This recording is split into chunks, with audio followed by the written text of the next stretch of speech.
ஆண்டவன் அறிய நெஞ்சில் ஒரு துளி வஞ்சம் இல்லை, அவனன்று எனக்கு வேறு ஆறுதல் இல்லை. ஆண்டவன் அறிய நெஞ்சில் ஒரு துளி வஞ்சம் இல்லை, அவனன்று எனக்கு வேறு ஆறுதல் இல்லை.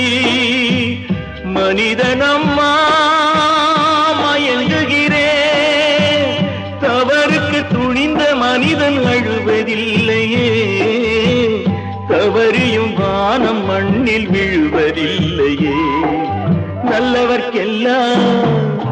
நல்லவர்க்கெல்லாம் சாட்சிகள் ரெண்டு, ஒன்று மனசாட்சி, ஒன்று தெய்வத்தின் சாட்சியம்மா. நம்பிக்கை வைத்து கல்லையும் பார்த்தால் தெய்வத்தின் காட்சியம்மா, அதுதான் உள்ளத்தின் காட்சியம்மா, அதுதான் உண்மைக்கு சாட்சியம்மா.